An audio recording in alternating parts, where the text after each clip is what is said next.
na tayo ay magpapasalamat na meron tayong salita ng Diyos. Amen? Meron tayong Biblia, meron tayong salita ng Panginoon na sabi ko sa Biblia ay ito yung way upang ang Diyos mangusap po sa atin. Tama? If you are a child of God, if you are a Christian, dapat meron tayong Biblia at meron tayong time na magbasa ng salita ng Diyos. Amen? In every pages, when we open the Bible, mga kapatid, ay meron gustong ituro ang Diyos po sa atin. Tama? Sana sa buhay natin, isama natin ang salita ng Diyos. Because sabi po ng salita ng Panginoon, amen? Mga kapatid, sa Joshua chapter 1 verse 8, diba? Ha? Ito, kapag ito pinamuhay natin, mineditate natin, magpapalain tayo ng Diyos. Tama? Amen mga kapatid? Ano man ang estado ng buhay natin, huwag natin kalimutan, merong salita ng Diyos. That the Word of God is the only key para pagpalain tayo ng Diyos. Amen po ba? Ang Biblia ay kailangan ng bansa natin. Ang Biblia dapat kailangan ng bawat paaralan. Ang Biblia dapat kailangan ng bawat nasyon. Kasi ito yung way para pagpalain tayo ng Diyos. Amen po ba? At salamat po sa Diyos. Meron tayong salita niya. Okay, tayo mag-aaral po ng salita ng Diyos. Once again, magandang umaga po sa ating pong lahat. And muli ay ipagpatuloy natin yung ating pong pinag-aaralan patungkol po sa pagbibigay. Amen? In every month of August, this will be our month of giving. Ibig sabihin, pinag-uusapan natin patungkol po sa pagbibigay. Tama? At sabi ko nga kanina, kung kayo po ay anak ng Diyos, if you are not just a Christian, but a mature Christian. Amen? Ito pong pinag-aaralan natin every Sunday about giving. Ito po, hindi po katitisuran sa atin. Amen? Sabi ko na nga, di ba? Kung kayo natitisun pa pag pinag-usapan ng pagbibigay, maghanap kayo ng simbahan na doon. Pag tinurong pagbibigay, hindi kayo matitisun. Pero, let me say this, mga kapatid. Ang pagbibigay ay parte ng buhay pananampalataya natin. Tama? Sabi ko nga kanina sa ating Sunday School, salamat sa Diyos, siya po ang unang nagbigay po sa atin. Amen po ba? Nakita niya ang ating mga kalalagayan na walang pag-asa. Nakita niya ang ating mga buhay ay patungo sa tiyak na kapahamakan. At wala tayong, hindi natin kayang ligtas ng ating mga sarili. And God did, mga kapatid, He gave His only begotten Son, and that is the Lord Jesus Christ. Amen? At ang ginawa ng ating Panginoong Jesucristo, ibinigay niya ang kanyang buhay doon sa krus ng Kalbaryo para tayo po ay magkaroon ng pagkakataon na kung tayo ay sasampalataya doon sa ginawa ng ating Panginoong Jesucristo, ay maliligtas tayo.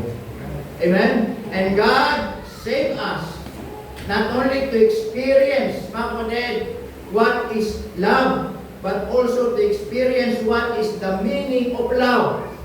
Kasi ang tunay na nagmamahal, nagbibigay. Dahil ang nagmamahal na hindi nagbibigay, hindi po tunay na pagmamahal yan. Tama po ba mga kapatid? Hindi ba, tayo, di ba, pag nanliligaw pa tayo sa mga asawa natin, binibigay natin lahat. Yung oras natin, tama? Bibigyan natin ng kahit minsan. Kung nag-aaral tayo, dahil crush mo yun, di ba? Gagawin mo, talaga magtitipid ka sa baon mo, may pambili ka lang ng chocolate, may pambili ka man ng ice water, di ba? Ng tinapay, o naman yan. Ibig sabihin, you are sacrificed. Bakit? Mahal mo eh. Kahit gano'ng kalayo yan, ipabiyahe mo yan. Brother Robin, pupunta ka pa ng Mindoro, sasama-sama ka? Sorry, sasama-sama ka, ha? Tama ba? Kahit ilang dagat yan, kahit ilang bundok, mga kapatid, ay because nagmamahal ka eh. Hindi ka pwedeng magmahal magmamahal ang hindi nagbibigay. Yun ang tunay na pagmamahal, nagbibigay. Amen mga kapatid? Kaya po, tatanda natin, yun ang ginawa ng Panginoon sa atin. To understand, mga kapatid, very carefully, not only the word love, but also to experience what is the meaning of love. Amen? And love and giving, mga kapatid, they are inseparable. If you are a child of God, you cannot separate those two. Dapat, kung Kristyano ka, nagmamahal ka, nagbibigay ka. Kasi, yun ang ginawa ng Diyos sa buhay natin. Amen? He loved us and He gave His only begotten Son. Di sinabi, sige, mahal ko kayo. But not only to express, mga kapatid, but He moved, He up. Amen? He gave His Son. Naintindihan na mga kapatid? Kaya po this morning, as I said, kung tayo po ay mananampalataya, ang pagbibigay, hindi na po ito bagong usakin. Ang pagbibigay, mga kapatid, and in our church, I'm not teaching this para yung tinatawag nating prosperity gospel. Hindi po nagtuturo tayo ng giving para payamanin tayo ng Diyos. Hindi tayo nagtuturo ng giving, mga kapatid, para gumanda ang buhay natin. Hindi tayo nagtuturo ng giving para maranasan natin lahat ng biyaya ng Diyos. Hindi po doon nakasentro ang pagbibigay. Amen, mga kapatid? Nagtuturo tayo ng giving para maunawaan natin, mga kapatid, ano ba yung pwede natin hindi para din makuha natin sa Diyos, kundi para yung ibalik natin sa Panginoon. Sabi ko nga, di ba, mga kapatid, napakabuti ng Diyos, lahat libre sa atin. Yung hininga natin, libre kahit mabaho. Yung hininga natin, walang bayad. What if God is going to charge us? Diba? Sa bawat hininga na meron ka. Even 10 cents na lang o 10 centavos na lang sisingilin ka ng Diyos sa bawat paghinga mo. Do you think mababayaran mo ang Diyos? Do you think mababayaran natin ang Panginoon? Aba, hindi po. May mga kapatid, ilang beses tayo huminga sa isang araw? Lalo na kung may asma ka pa, lalo kang lugi. Libre talaga ang paghinga mo. Pero, inaalam ng Diyos, huminga ka, walang bayad. Tama po ba? Yung iba nga, nasa ospital, naka-oxygen, binabayaran ng oxygen eh. Tama? Yung iba nga, sabi nga, naka-aparato, binabayaran ang bawat hininga nila. Paano kung doon sa oxygen na lang nakadepende yung paghinga nila just to extend their life? What if bigla mag-brown out? What if bigla, di ba yung mga nahirapang huminga, kailangan kagad nila ng oxygen? Paano kung walang mabilang oxygen tank? Nahirapan sila. Bakit? Kasi yun yung magdudugsong ng buhay nila. Tama? Pero tayo, everything is free. Amen? Kaya nga tayo, pinapaalalahanan ang pagbibigay, hindi para tumanggap, kundi para magbigay ng pasasalamat, magbigay ng pagpupuri, magbigay ng pagsamba sa Diyos, na tayo po'y nabubuhay, na malaya, lahat ay libre, malakas, walang karamdaman. Amen mga kapatid? Kaya nga sabi ng Bible, dito po sa 2 Corinthians chapter 9 in verse 7, tayo kung lahat ay tumayo, at sabi ng Bible po dito, in verse 7, just one verse, ang sabi ng Bible dyan, every man according as he purposed in his heart. Amen? Anong sabi dyan? So let him give, not grudgingly or necessity, for God loveth a cheerful what? Giver. Amen? The character of a cheerful giver. Tayo manalangin. Dakilang Diyos, salamat po ng marami. Pagpalain po kami this morning. Help us, Lord, to understand very carefully, to understand well, Panginoon, ang aming pag-uusapan.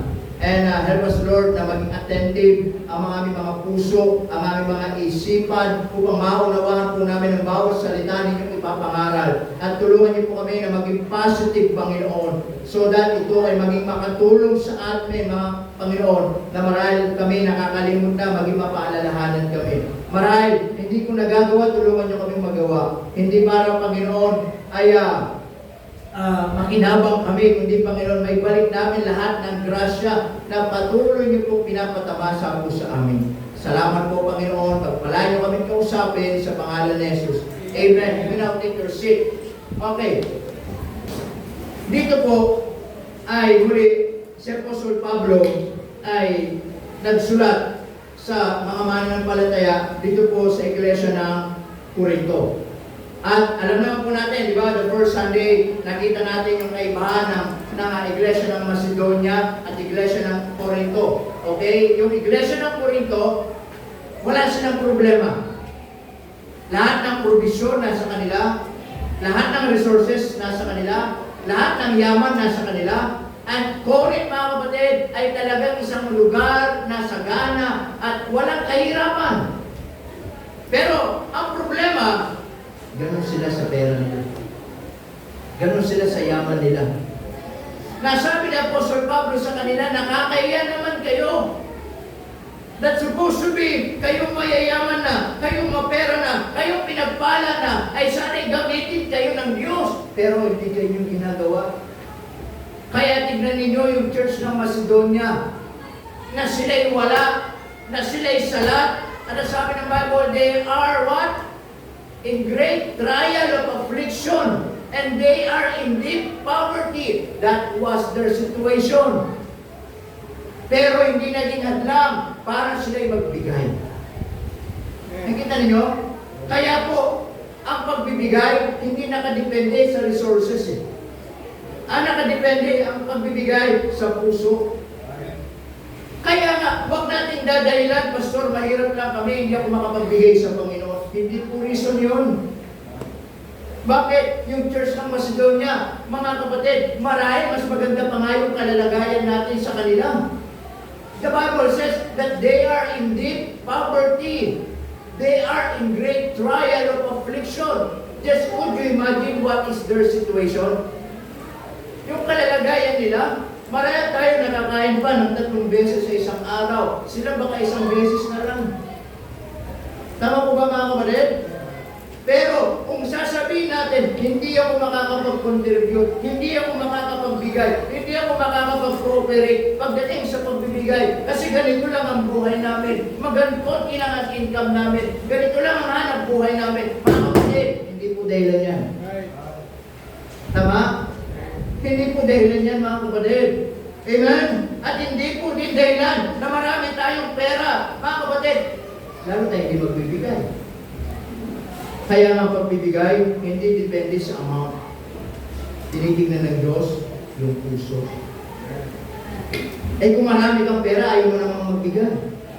Kung wala kang pera, ayaw mo namang magbigay. You see? Puso. Kaya nga sabi ng Bible, in verse 7, in every man, sabi, according as he purposeth in his heart. Saan daw?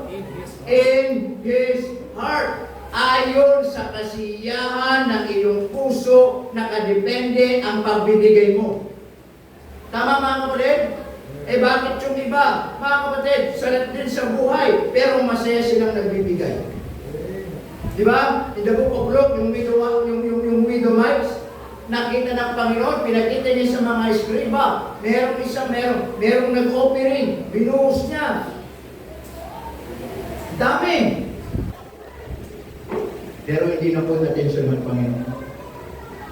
Merong nag-offering, isang widow mites, 2 barya, minulog niya. Naago yung atensyon ng Panginoon. Sabi niya, ito ang tunay ng bigay. Bakit? Yung nagbigay na mayaman, ang binigay niya yung tira-tira. Pero yung isang babaeng widow mites, binigay niya yung lahat ng meron siya kahit 2 na lang. Remember, last Sunday, di ba? Yung widow din. Yung widow woman. Sabi ng Diyos kay Elijah, pumunta ka doon sa Sarephat, Meron akong inutusang babaeng balo na pakakainin ka. And then pumunta itong si Propeta Elijah at nakita niya yung babaeng balo nung ginagawa niya. Nanggagatong, namumulat ng 2 stick. Bakit? Isa sa kanya, isa para sa anak niya.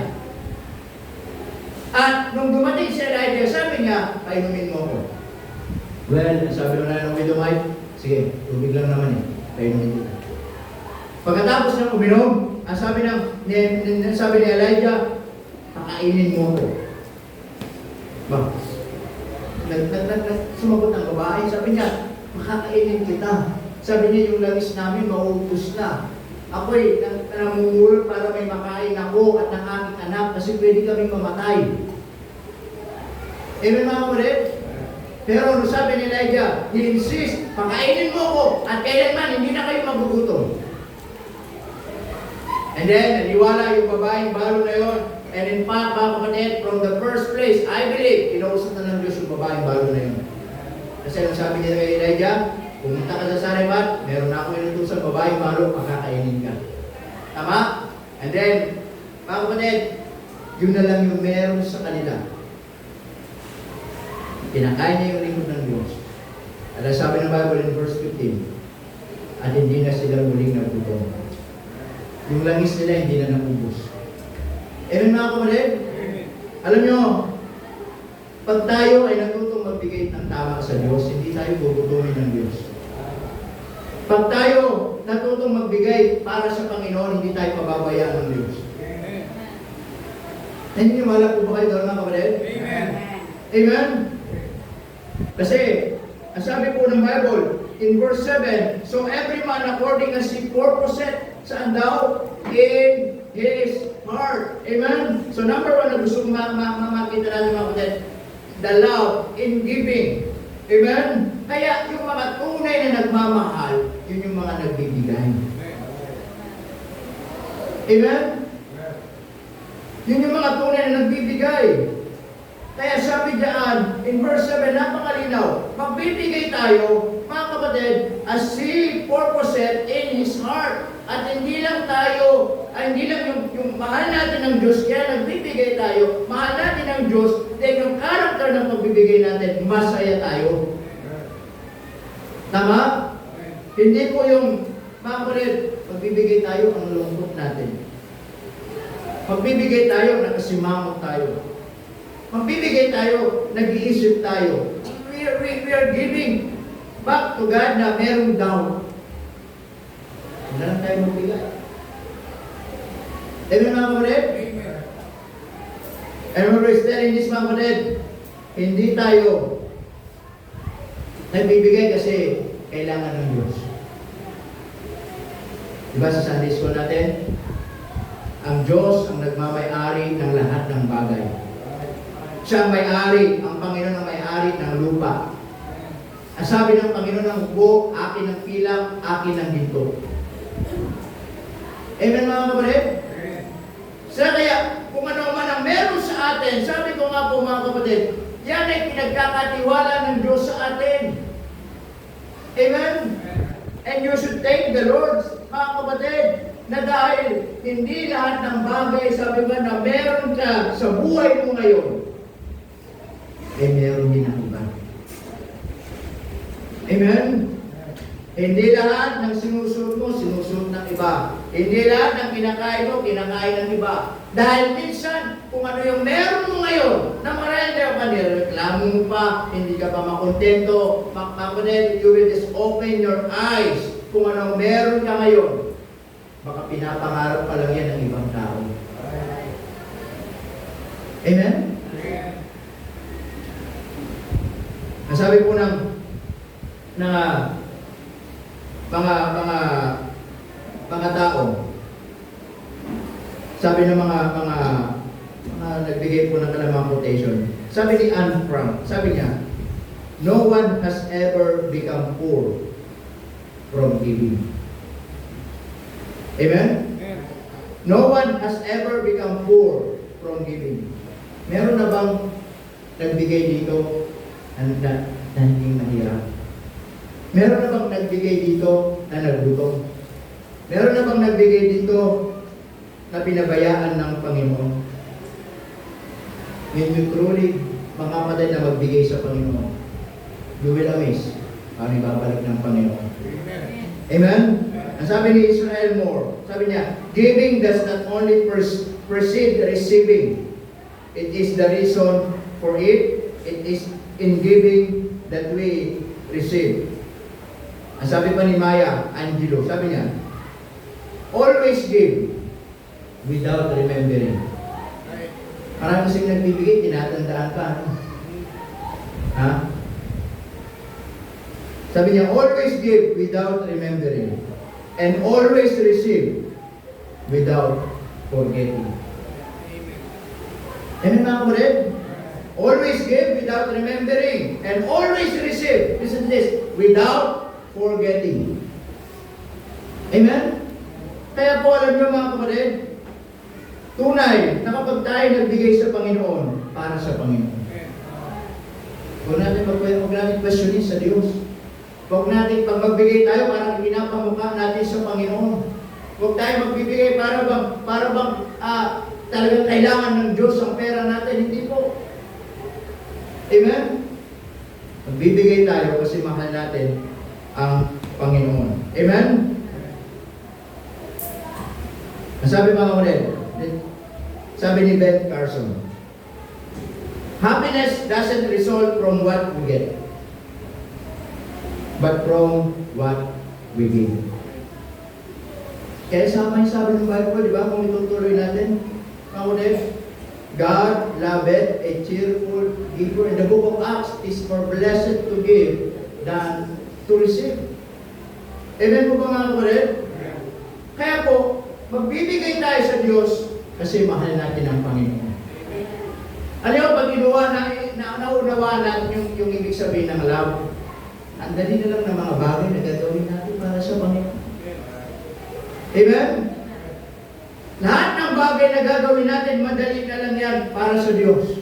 Hindi na tayo magtatanong, hindi na tayo mag-question, hindi na tayo mag-iisip sa Panginoon because, alam niyo, in fact, wala naman talaga tayo maibibigay sa Panginoon. Kasi lahat ng kung ano meron sa atin, bigay lang din ng Diyos yan. Yung trabaho mo, bigay ng Diyos yan. Sabi nga doon sa binasa natin, in Deuteronomy chapter 8, verse 17 and 18, di ba? Sabi doon sa verse 17, sabi niya, dahil sa aking sariling kalakasan, dahil sa gawa ng aking mga kamay, kung bakit ako mayaman. Ano sabi ng verse 18? Alalahanin mo ang Panginoon mong Diyos ang nagbigay sa iyo ng lakas. Alalahanin mo ang Panginoon mong Diyos ang nagbigay sa iyo ng kayamanan. Amen? Kaya wala tayong pwede maibalik sa Diyos o maibigay sa Panginoon. Kasi lahat ng meron sa atin, yan ay pinagkatiwala lang ng Diyos sa atin. Yung trabaho mo galing sa Diyos. Yung lakas mo galing sa Diyos. Yung pag-aaral mo galing sa Diyos. Yung araw-araw na buhay mo galing sa Diyos. Meron ba tayo pagmamayari dito sa lupa? Ang sabi ni Job, mga kapatid, hubad ako lumabas sa mundong ito, hubad din ako babalik sa aking pinanggalingan. Ano sabi niya? Ha? Meron pa? Ang Diyos ang nag-aalis. Ang Diyos ang nagbibigay. Amen mga kapatid? Kaya pag tayo binigyan ng Diyos, praise the Lord, and God wants us, mga kapatid, to be a good stewardship. Maging good stewarder, maging mabuting katiwala. Kasi kapag tayo hindi na pagkatiwalaan ng Diyos, listen to this, ang Diyos ang nagbibigay, ang Diyos ang nag-aalis. Kahit matalento ka, kahit marami kang alam, pag yan, binigyan ka ng karamdaman ng Diyos, wala ka nang makakapagtrabaho. Kahit marunong ka, kahit edukada ka, kahit anong pinag-aralan mo, pag pinitik ka ng Diyos, hindi ka na makakapag-aral. Niniwala pa rin mga kapatid? Diyos ang nagbibigay. Diyos ang nag-aalis. Amen? Kaya nga sabi ko, kung ano meron sa atin, pagpasalamat natin niya sa Diyos, kasi hindi lahat nakakatamasa ng mga bagay na meron tayo sa buhay. And remember this, marami din pwede pagkatiwalaan ng Diyos. Amen? Kaya kung ano meron ka, pag yan ay pinagmalaki mo sa Diyos, pag kinuha ng Diyos yan, pwede ibigay sa iba. Tama? Kaya po, we will give to God because out of love. Kaya nga sabi ng Bible dyan, so let Him give. Ano sabi? Not grudgingly. Ano sabi ng grudgingly? Napipilitan. Tingin nyo ba napilitan na ng Diyos na pagpalain ka? Napilitan lang ba ang Diyos na ibigay yung kanyang anak para mamatay para sa atin? Napilitan lang ba ang Diyos na buhayin ka? Napilitan lang ba ang Diyos, mga kapatid, na gabayan ka araw-araw? Hindi po napilitan ng Diyos sa buhay natin. Yan ay kusang loob na ginawa ng Diyos. Kaya sabi, kung magbabalik tayo sa Panginoon, magbibigay tayo sa Panginoon, hindi dahil napipilitan. Alam mo yung salitang napipilitan? Yung parang, wala ka lang magawa pero deep inside, labag ka sa ginagawa mo. Pagpunta na nga lang sa simbahan, baka napilitan ka pa eh. Diba? Yung labag sa loob mo ang gagawin mo, yun ang napipilitan. Wala ka lang magawa kasi pinipilit ka pero sa sarili mo, labag ang ginagawa mo. Tama? Yun yung napipilitan. Ginagawa mo yung isang bagay kasi napipilitan ka lang. Pero deep inside, ayaw mo ay yung ginagawa mo. Amen mga kapatid?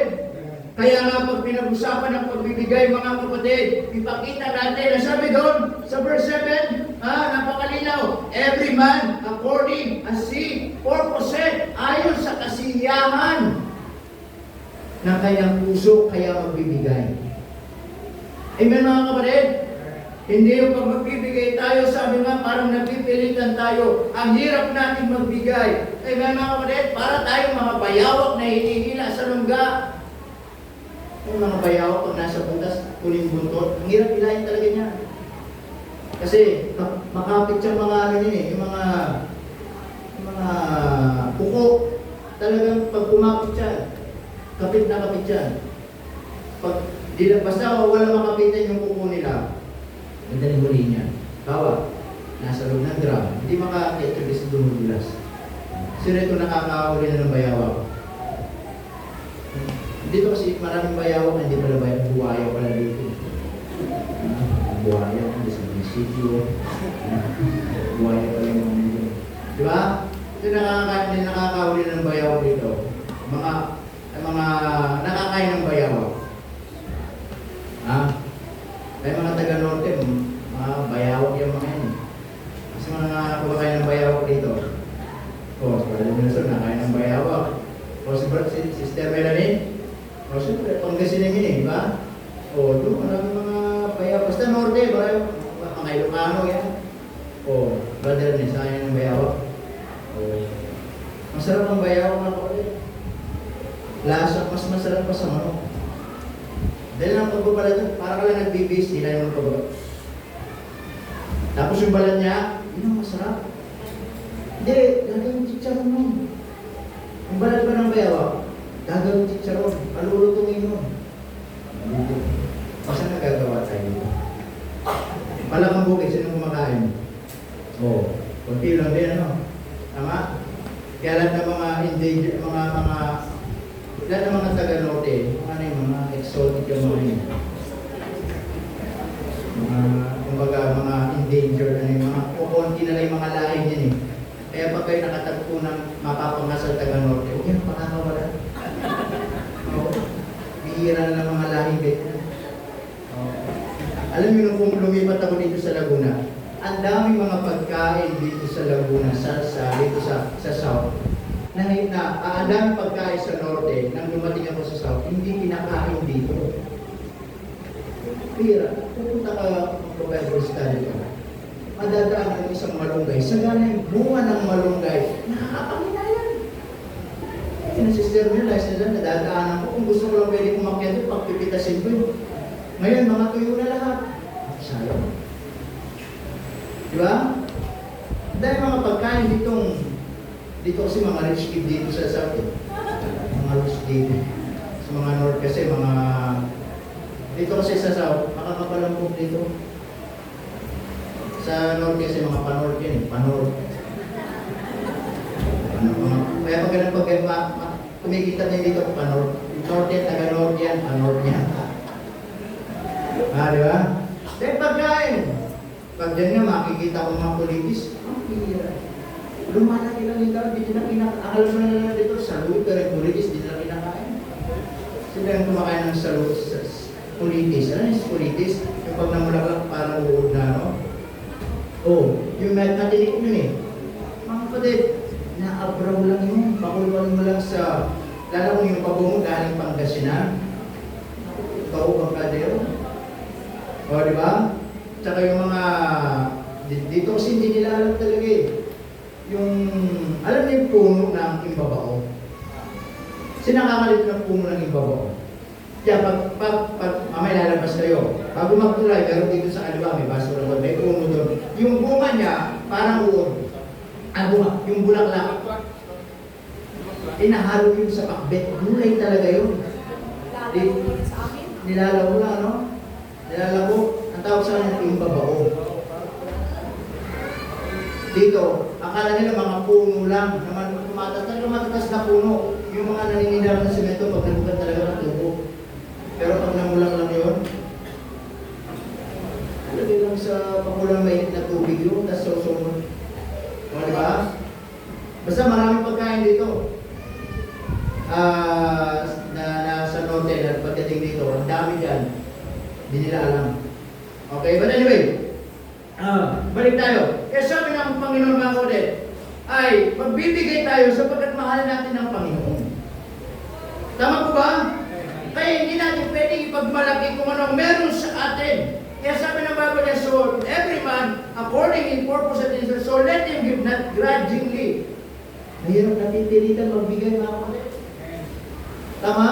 Subukan nyo gawin yung isang bagay, pakiramdam na pipilitan kayo. Yes, matapos nyo yung gagay na gagawin nyo. Maging matagumpay kayo sa gagawin nyo, pero napipilitan kayo. Ang tanong, masaya ka ba? No. Natapos mo naman eh. Pero hindi ka masaya. Tama? Kasi bawat bagay na ginagawa mo, tinitignan mo yung hirap. Ganun yung napipilitan, tinitignan mo yung hirap. Amen? Kaya sa mga nagtatrabaho lagi, tinitignan yung hirap. Pero kapag masaya ka sa gagawin mo, kahit gano'ng kahirap yan, hindi mo papansinin yung hirap, masaya ka hanggang matapos mo. Bakit? Masaya ka sa ginagawa mo. Yun na nga lang mautusan yung mga bata, kita mo naman pag inuutusan, pag napipilitan yan, sumusunod, pero nagdadabo. Diba? Yung nagpapalis, yung walis, gano'n, pero pag gano'n yung walis, napipilitan yun, ang tamang pagod, pag gano'n lang, diba? Pag sila, kita yung mga pagwawalis, yung mga taas yung walis. Diba? Pag tayo na gumagawa, tahimik. Pero pag napipilit, ang ingay. Diba? Mabugas ng pinggan, ang tahimik. Pag napipilit yan, narinig mo, tumutunog yung mga pinggan. Bakit? Pinaparamdam nila. Doon pa lang sa ginagawa nila, pinaparamdam nila sa iyo na nag-utos na di nila gusto yung ginagawa nila. Gusto nyo gano'n ang pag-ipakiramdam na ibalik natin sa Diyos.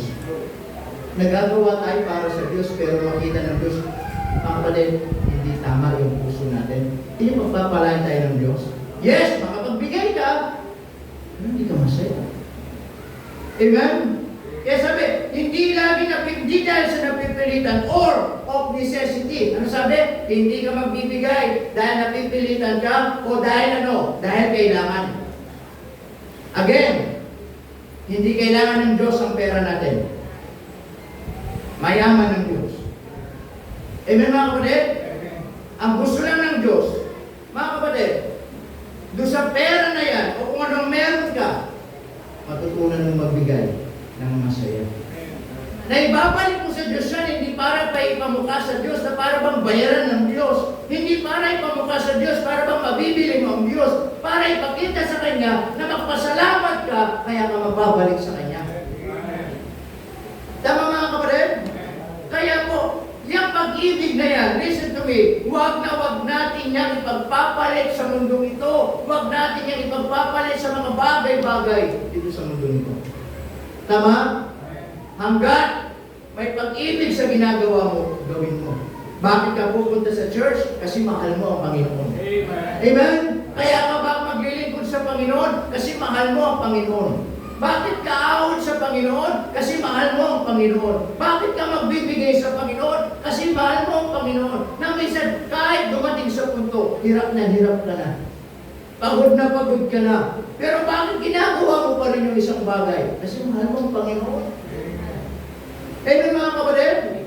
Na kahit marami kang gawain, marami kang schedule, pero kapag linggo, nasa church ka, nagpapagamit ka, naglilingkod ka, bakit? Mahal mo ang Panginoon. Tama? Diba sa trabaho, kahit hirap ka, kasi mahal mo ang trabaho mo, gagawin mo. Sa eskwela, kahit puyat ka na, pero kailangan mo pa rin gumising ng maaga kasi papasok ka. Gagawin mo kasi mahal mo ang pag-aaral mo. Tama mga kapatid? Sana ganun din sa Panginoon.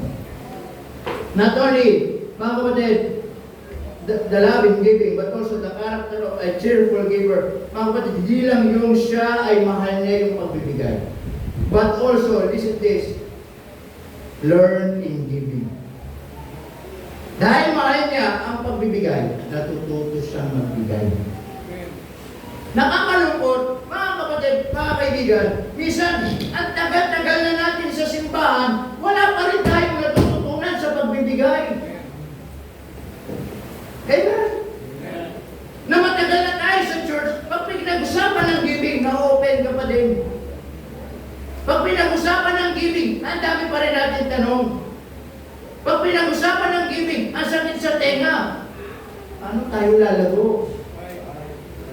Amen mga kapatid? And sometimes, kapag pinag-usapan ng giving, natitisod tayo. Giving na naman, pagbibigay na naman. Bakit? Hindi natin naiintindihan yung first point, yung pagmamahal sa pagbibigay. Amen mga kapatid?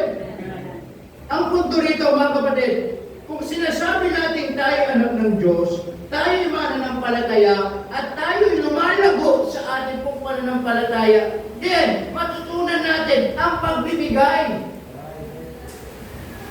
Tama mga kapatid? Ang mahirap, ang natututo lang tayo, tumanggap.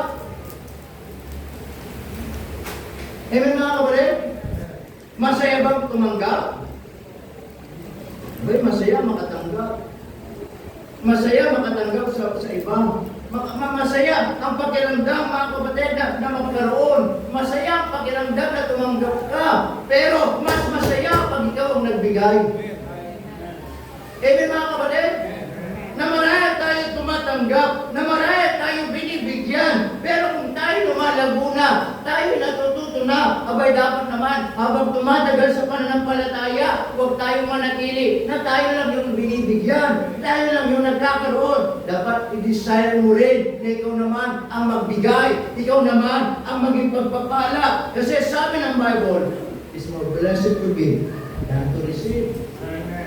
Ang hirap, tanda-tanda na natin sa church, hanggang ngayon, tanggap pa rin tayo ng tanggap. Okay, kailan ka magbibigay? Amen? Tanong, kailan tayo? Kailan natin matututunan magbigay? Hindi dinisenyo ng Diyos na tayo lagi na lang ng tanggap. Sabi ba mo rin, sa mga bagong Kristyano, maintindihan mo bakit? Bago mananampalataya. Pero habang tumatagal tayo sa simbahan, habang tumatagal tayo sa buhay pananampalataya, abay hindi ang kalooban ng Diyos din naman. Tayo naman din ang magbigay. Amen mga kapatid? At kapag natututunan natin yon, that is one of the signs na ikaw ay nagiging malagong Kristyano, nagiging malagong mananampalataya, kasi nagiging malinaw na sa prinsipyo na mas mapalad ang nagbibigay kaysa tumatanggap. Amen mga kapatid? Napakaliw ng Bible, di ba? Ang sabi ng Bible, mga kapatid, is more blessed to give than to receive. And it says here, for God loveth a cheerful what? Giver. Ba'y masaya pag nabigyan? Pero mas doble yung sa'yo pag ikaw yung binibigyan. Amen? Anong gusto niyo? Ikaw yung pasyente o ikaw yung nagbabantay? Ha? Ba yung mga hindi kayo nagbabantay kasi ikaw yung pasyente? Tama mga kapatid? For God loveth a cheerful giver. Kaya po tayo, mananampalataya, huwag tayong papayag, tumatagal tayo sa church, hindi tayo natututo pag usapan ng pagbibigay. Amen? Ito, lagi ko sinasabi, maging sa mga young people, lagi ko sinasabi mga kapatid, ngayon pa lang, lagi na ninyo matututunan ang magbigay sa Panginoon. Amen? Dahil walang magtuturo niyan sa inyo, dito lang sa simbahan. Mga magulang ninyong Kristyano, tuturuan kayo magbigay. Pero pag mga magulang yan, believer, di kayo tuturuan. Ituturo sa inyo paano kumita, paano magkaroon. Tama? Kaya dito po tinuturuan kayong magbigay upang sa ganon, pagpalain man kayo ng Diyos in the future, magkaroon kayo ng magandang trabaho, magkaroon kayo ng magandang kinabukasan, hindi nyo makalimutan ang magbigay sa Panginoon. Bakit? Because also that is the secret para kayo pagpalain ng Diyos. Kasi kung sabi ko lagi, kung ngayon pa lang, ganyan na kayo, ikaw mamatay mo yan, hindi na magiging sakit mo. Yung mga na-stroke, gano'n na. Bakit? Ganyan yan. Ba? Meron bang na-stroke na bukas ng palad? Bakit? Gano'n yan. O, pangit, di ba?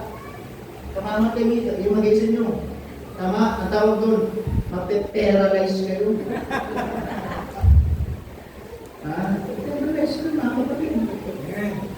Kasi ganyan kamatay ninyo. Kung kayo laging gano'n, hindi kayo pagkikinabangan ng Diyos. Hindi kayo asahan ng Diyos. Amen? So, learn in giving. I hope and I pray, mga kapatid, matutunan natin ang magbigay.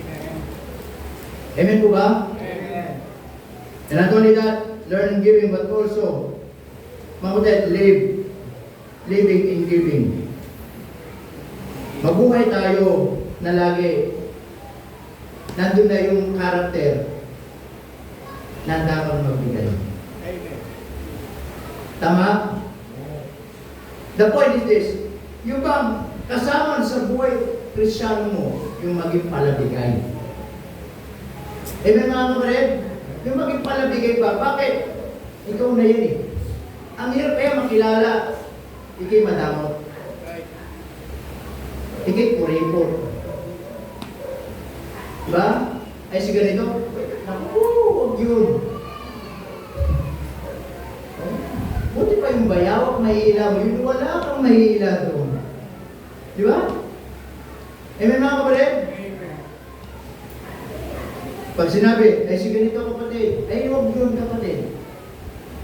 Wala talagang maasahan mo. Di ba ba? Minsan, di ba minsan sa mga, di ba saan tayo, meron tayong mga kaibigan, mga kapatid.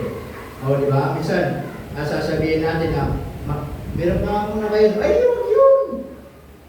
Wala kang maasahan doon. Yun yung may trabaho pero laging walang pera. Di ba?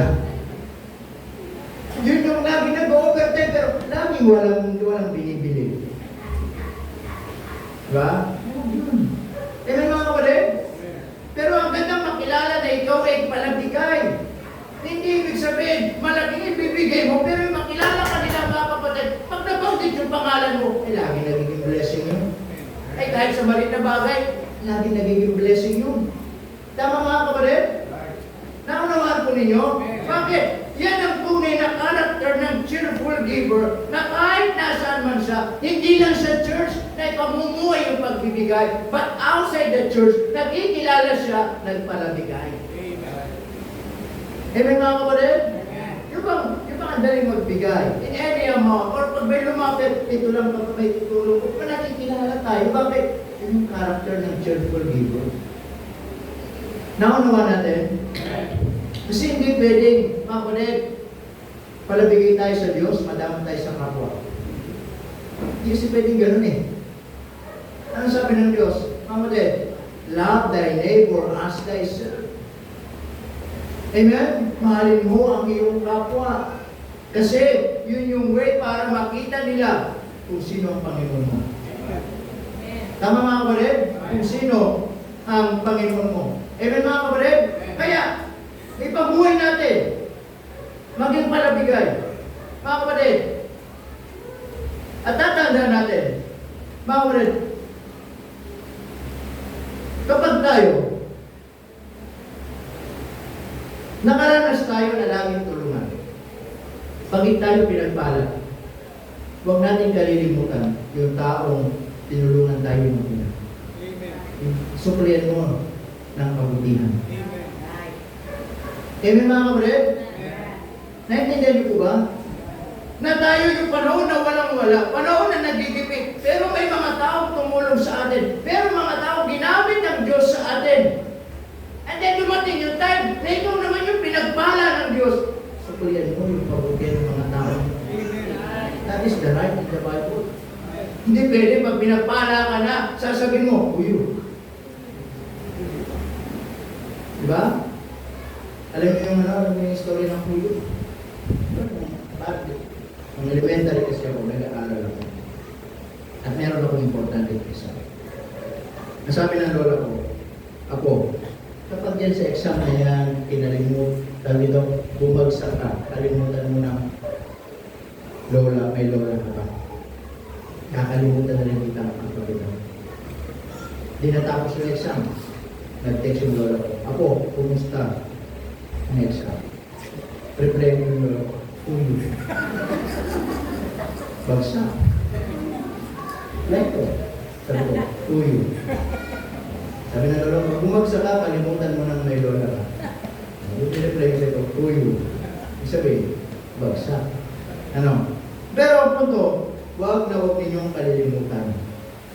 Yung mga taong ginamit ng Diyos sa panahon na kayo gipit na gipit.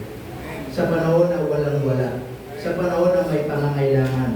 Amen? Pasalamat kayo sa mga taong yun na nakatulong sa buhay niyo. Amen. Na kayo ngayon dumating yung time na darating ang araw. Itataas kayo ng Diyos. Pagpapalain kayo ng Diyos. Isa-isa niyo yung mga tao na yun. Suplihan niyo sila ng kabutihan. Amen mga kapatid? Yung tama. Hindi yung kapag tinasyan ng Panginoon, para ba nakasalubong mo sa daan, uyo. Di ba? Nakalimutan mo ng panahon na wala pa silang ginamit ng Diyos. Amen mga kapatid? Kaya po, araw-araw, mamuhay tayo sa pagbibigay. Amen? Yun yung karakter ng isang, sabi doon, a cheerful giver. Amen? Kung sabi, kilala mo ba si ganito? Ay, napaka-blessing ng tao na yun. Minsan, hindi ka pa magsasalita. Alam na yun. Ewan na ako ulit. Kilala mo ba si yung Sheila Almario? Kung hindi lang umabol ng kapitanin, bubuto ko talaga yun. Yung tao na yun, titignan mo lang, ibigyan ka na ng bigas. Ganun lang yun. Ganun yung tao na yun. Kaya na magugulat ka lang, may bigas na dyan darating. Alam pag nanalo pang kapitan na yun. Hindi yan. Diba maganda makilala na gano'n? Kilala mo ba si ganito? Napakapagbigay mo. Ang hirap kasi, kilala mo ba si ganito? Damot ng tao.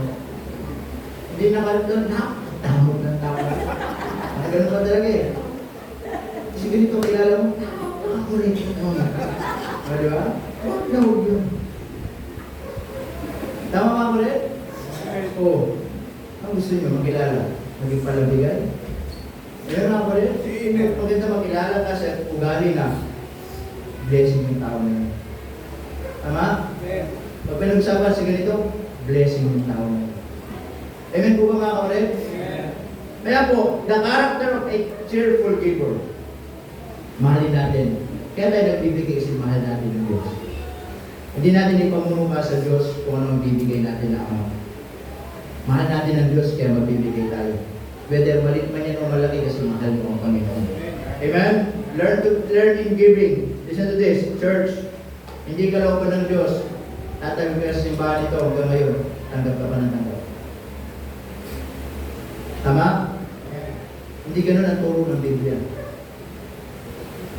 Dahil kung tayo ay lalago, tutulungan ng Diyos na lumago, maunawaan mo, ang buhay pananampalataya, hindi lang po tanggap, magbibigay din naman. Amen mga kapatid? At sa ating pagbibigay, yan ay paglago sa ating pananampalataya. Then living in giving. Bakit ka namumuhay? Bakit ka nabubuhay? Lahat tayo nabubuhay sa pagbibigay. Sabi nga, binibigyan ka ng Diyos ng lakas, binibigyan ka ng Diyos ng talino, binibigyan ka ng Diyos ng sariwang hangin. Lahat binibigyan ng Diyos at hindi sinisingil ng Diyos. Sinisingil ba ng Diyos? Hindi po. Pero kung ikaw ay mananampalataya at malinaw sa iyo, walang problema, suklayan mo ang Diyos ng kabutihan. Amen mga kapatid? At ganoon din yung mga tao, ginamit ng Diyos na panahon na ikay wala. Pag pinagpala ka ng Diyos, suklayan mo ng kabutihan. Amen mga kapatid? Isa-isayin mo sila. Sila ay ginamit ng ating pong Panginoon. Kaya, balik tayo sa verse natin. We're done. Ang tanong ngayong umaga, sabi, in every man according as he purposed. Kumusta ang puso mo ngayong umaga? If God is going to check your heart right now, anong makikita niya? Pusong maramot? Pusong napipilitan? Pusong nagdududa? O makita niya, puso na nagmamahal sa Kanya? So let him give, not grudgingly or of necessity. Ano sabi diyan? For God loveth a cheerful giver. Hindi naman sinasabing hindi mahal ng Diyos yung hindi nagbibigay. Pero mas mahal ng Diyos yung nagbibigay. Tayo pong lahat ay tumayo. Tayo manalangin. Let's pray. Dakilang Diyos, salamat po ng marami sa umagang ito. Salamat po, Panginoon, sa iyong biyaya, kabutihan sa buhay po namin. We thank you, Lord, for reminding us about the Word of God that you shared to us this morning about the character of a cheerful giver. As we bow our heads and close our eyes, kumusta po ang ating pong puso ngayong pong umaga? Lalo-lalo na pag pinag-usapan ng pamibigay. Ikaw pa din ba ay hindi pa rin masaya magbigay sa Panginoon this morning? O ikaw pa rin ba ay hanggang ngayon, ang hirap mong magbigay? Anong problema? Baka siguro hanggang ngayon, to be honest, baka hanggang ngayon, kaya ka pa rin ganyan kasi hindi ka pa rin tuluyang malaro sa pagbibigay. Baka ngayon hanggang bakit ganyan pa rin ang buhay na meron ka? Kasi hanggang ngayon, hindi mo pa rin mahal ang pagbibigay. Kapatid, hindi naman kinukuha ng Diyos ang pera mo. In fact, marami pa nga binibigay ang Diyos sa iyo eh. Nais lang ng Diyos, ibalik mo. Suklian mo ng kasiyahan sa pagbibigay sa Panginoon. Napipilitan ka ba? O nakakalimutan mo na lahat ng bagay na meron sa atin ay galing sa Panginoon. Na yung lakas mo, yung trabaho mo, talino mo, diskarte mo, galing sa Panginoon. At ang gusto ng Panginoon, gamitin mo yung mga yan, hindi para maging selfish, hindi para magdamot sa Diyos, kundi para ibalik mo sa Kanya na may pasasalamat. Remember the principle of Job. Ang Diyos ang nagbibigay.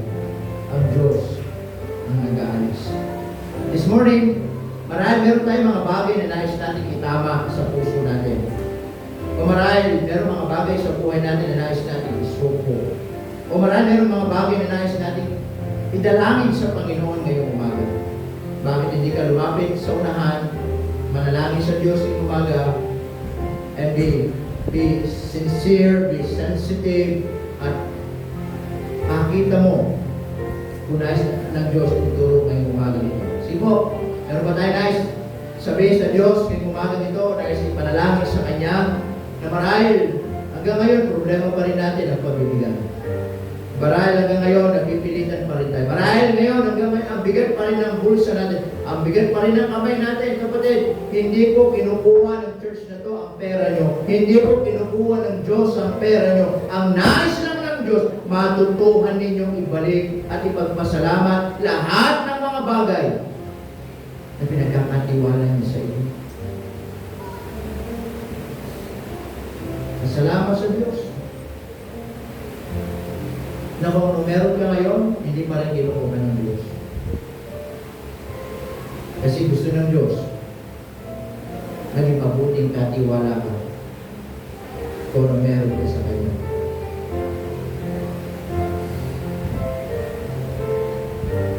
God loveth a cheerful giver. Nabubuhay tayo hindi sa buhay na laging tanggap ng tanggap. Nabubuhay tayo sa isang buhay na matutuhan natin ang magbigay para sa Panginoon. Ilan nyo, salamat po ng marami sa umaga nito. Salamat po sa inyong biyaya. Pagpalain po bawat isa. Pagpalain po mensahe at magpapala sa bawat isa po sa amin. Ito ang aming dalangin sa pangalan ni Jesus. Amen. Amen. Amen. Alright, tayo magpapatuloy sa dali.